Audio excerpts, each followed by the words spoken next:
అత్యుత్తమ ప్లేస్మెంట్స్ తో ఎంఎన్సీ కంపెనీలలో ఉద్యోగమే లక్ష్యమా? ఇంజనీరింగ్ చదవాలనే మీ పిల్లల కలని కేజీ రెడ్డి కాలేజ్ తో నిజం చేసుకోండి. పార్టీకి ఆర్థికంగా నిధులు ఎక్కడి నుంచి వస్తుంటాయండి? రకరకాల రూమర్స్ ఉన్నాయి. బయట బెదిరిస్తారని ఒకసారి, కొంతమంది కంప్లైంట్లు ఇస్తాయని. ఇదంతా వాస్తవేనంటారా? మా పార్టీ కాన్స్టిట్యూషన్‌లో మేము రాసుకున్నామండి. పార్టీకి నిధులు ఏ వైపు నుంచి రావాలని.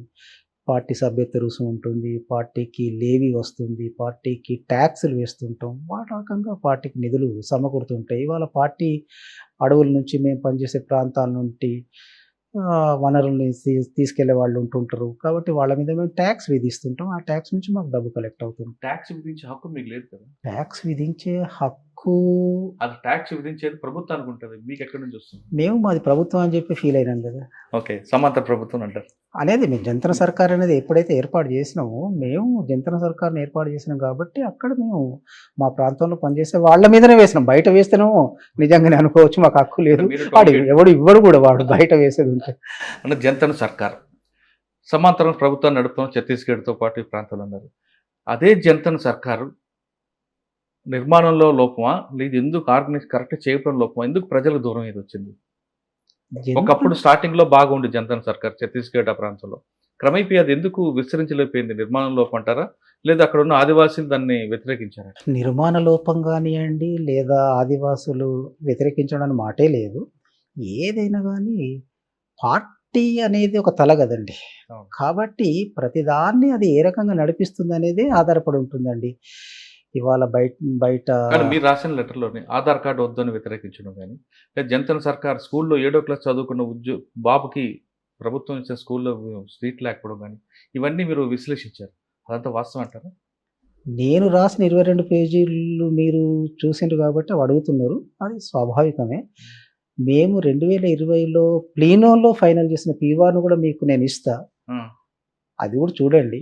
రేషన్ కార్డులతో సహా వ్యతిరేకించడం దాంట్లో రాసుకున్నామండి. నేను చెప్పింది ఏ ఒక్కటి కూడా అబద్ధం నా కాదు. బుర్రలో పుట్టింది కాదు. కానీ ప్రభుత్వంలో కొంతమంది అధికారుల మీద బలవంతంగా రాయించారనేది ఒక ఆరోపణ. అందుకే అంటున్నా కదండీ 2020 ప్లీనోలో జరిగిన రివ్యూ మీకు ఇస్తాను. నేను అప్పుడు ప్రభుత్వంతోటి గానీ, అధికారులతో గానీ, నాతో రాయించా గానీ ఇవన్నీ ఏవి ఉండవు. నేను సీసీ రివ్యూ చేసిన పీవార్ మీకు ఇస్తా.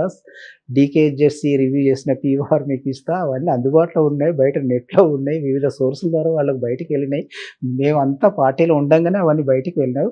వాటన్నిటికీ ఆధారాలు ఉన్నాయండి. ఏదో గాలివాటు కబుర్లుగా నేను అవి చెప్పింది కాదు. అవన్నీ రాసింది కాదు. మేము చాలా కానీ పొరపాట్లు కుటుంబానికి చేశామండి. దూరంగా ఉండి చాలా మీరు మీ జీవితంలో సగంగా పూర్తి యవ్వనం అంతా పార్టీకి ఇచ్చారు.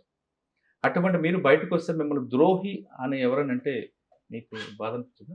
బాధ అనిపించదండి. ఎందుకంటే బాధపడడం ఎందుకు? నేను నిన్నటి వరకు ఒకళ్ళని అన్నా కదా ద్రోహి అని చెప్పి. పార్టీ నుంచి వెళ్ళిపోయిన వాళ్ళని ద్రోహి అని చెప్పి నేను అన్నవాడినే. అయితే ఆనాడున్నటువంటి పరిస్థితుల్లో మేము ఆనాడున్నటువంటి మా అవగాహన ప్రకారం ఆ రకంగా మాట్లాడింది వాస్తవమే. ఇవాళ నేను బయటకొచ్చిన తర్వాత ద్రోహి అని చెప్పి అంటున్నారు. కాబట్టి నేను వాళ్ళకి చేసే విజ్ఞప్తి ఏంటంటే, ఈ పరిస్థితి ఎందుకొచ్చింది? ఇవాళ సరే ఇంతకుముందు మేము అన్నాం అనుకుంటే ఒక్కరొక్కరు వ్యక్తులుగా పోయినటువంటి వాళ్ళు విప్లవోద్యమాన్ని వదిలిపెట్టిపోవడం, మమ్మల్ని అందరినీ వదిలిపెట్టిపోవడం, ప్రజల్ని వదిలిపెట్టిపోవడం పైన మేము వాళ్ళని ఆ రకంగా అన్నాం.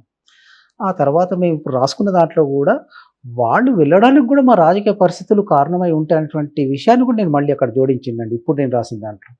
కాబట్టి ఏంటంటే వాళ్ళందరికీ నాది ఒకటే విజ్ఞప్తి అండి. అసలు పార్టీ ఈ పరిస్థితికి ఎందుకొచ్చింది? పార్టీ లోపాలేంటి?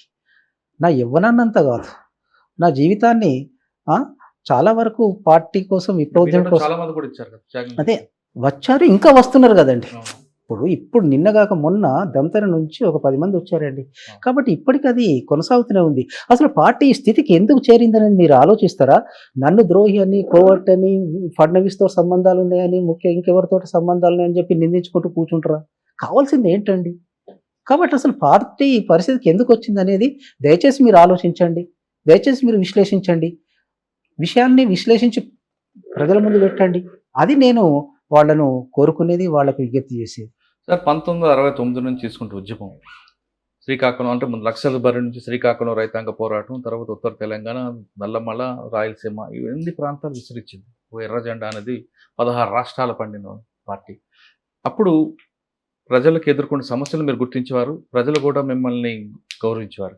ఆ సతి నుండి ఈ సతికి రావడానికి కారణం మీరు అబుజ్మడ్ ఏరియాలో పూర్తిగా ఫిక్స్ అయిపోవడం, ఇదే ప్రపంచం అనుకుని మీరు ఉండిపోవడం వల్లే మిగతా చుట్టుపక్కల మైదాన ప్రాంత ప్రజలందరూ మీకు దూరం అయ్యారు. ప్లస్ ఇక్కడ జరుగుతున్న సమస్యలను పక్కన పెట్టి కేవలం ఆదివాసీలే మీకు ప్రాణం అంటూ ఉండబట్టి ఈ పరిస్థితి వచ్చిందన్నది. అవన్నీ పైకి కనపడుతున్నటువంటి విషయాలండి. కానీ వాస్తవంగా అంతరంగికంగా జరుగుతున్నటువంటి పరిణామాలు, విషయాలు, చర్చలు వేరండి. ఎందుకంటే మీకొక ఉదాహరణ చెప్తానండి. హ్మ్.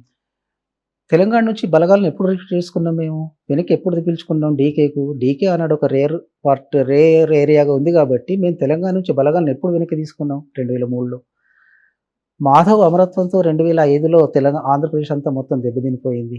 ఆ తర్వాత వస్తే ఉత్తర ఛత్తీస్‌గఢ్‌లో 2005 నాటికే దెబ్బతినిపోయింది. బెంగాల్‌లో కిషన్‌జీ అమరత్వంతో 2011లో దెబ్బతినిపోయింది. ఎంఎంసీలో స్టాగ్నేషన్‌కు 99, 2000 నాటికే స్టాగ్నేషన్‌కి వచ్చేసింది. కాబట్టి ఒక్కొక్క ప్రాంతాన్ని విడిగా విశ్లేషించుకుంటే పరిస్థితి ఏంటి అనేటువంటిది అర్థమవుతుంది. అంతే అంటే తప్ప కేవలం దండకారణే కాకుండా చుట్టుపక్కల ప్రాంతాలు ఏం జరుగుతుందో కూడా విశ్లేషించుకుంటున్నారు. సీసీ అదే చేస్తుంది గదండీ. సీసీ పని మొత్తం దేశవ్యాప్తంగా ఉన్నటువంటి పరిస్థితి ఏంటి? దేశవ్యాప్తంగా మన ఉద్యమం ఏ స్థితిలో ఉంది? ఏ రకంగా ఉన్నటువంటి విషయాన్ని విశ్లేషిస్తుంది సీసీ. మరి అందుకు అనుగుణంగా ఎందుకు మార్పులు చేయలేకపోయింది? ఎందుకు కింద వరకు క్యాడర్‌ని డెవలప్ చేయలేకపోయింది? అదే అంటండి. క్యాడర్‌ని డెవలప్ చేయడం అనేటువంటి విషయానికి వచ్చేది ఉంటే, ఫస్ట్ మనం తీసుకున్న టాస్క్ ఏంటి? బలాబలాలను విశ్లేషించుకోవడం. దానిపై ఆధారపడి ఉంటుంది. కాబట్టి మేము అనుసరించిన పద్ధతులు నేను ప్రధానంగా చెప్తుంది 2000 తర్వాత నుంచి పీఎల్‌జీ ఏర్పడిన తర్వాత నుంచి మేము సైనిక కర్తవ్యాలపైన ప్రధానంగా ఫోకస్ చేసినాం. సైనిక కర్తవ్యాలపైన మేము ప్రధానంగా కేంద్రీకరించినాం. అది మేము చేసిన తప్పిదం అని చెప్పి నేను చెప్తున్నా కదండీ. అంటే ఒకప్పుడు పార్టీ ఐడియాలజీ దగ్గర ముందుకు వెళ్ళిన పార్టీ, చాలామంది చదువుకున్న వారు వచ్చిన పార్టీ క్రమేపీ తగ్గిపోవడం ఒకటి.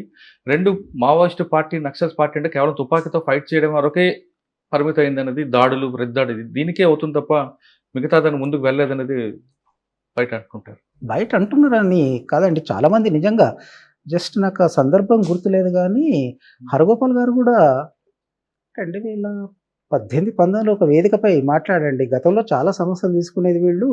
ఇప్పుడు కేవలం మిలిటరీ పైన అంబేద్కర్ గారే ముందు ఏదో మాట్లాడిన సందర్భంలో చెబుతూ ఆయన అన్నారండి.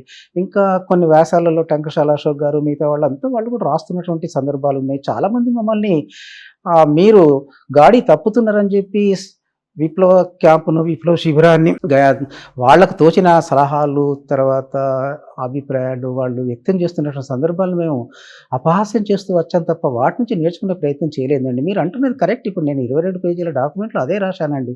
మాకు సాయుధ క్యాడర్ తప్ప పార్టీ లేదు ప్రజల్లో. రహస్య పార్టీ ఏదైతే ఉండాలో అది లేదండి. అది నేను చేసిన మిస్టేక్. సార్ చాలామంది జనజీవన స్రవంతిలోకి వచ్చామంటుంటారు.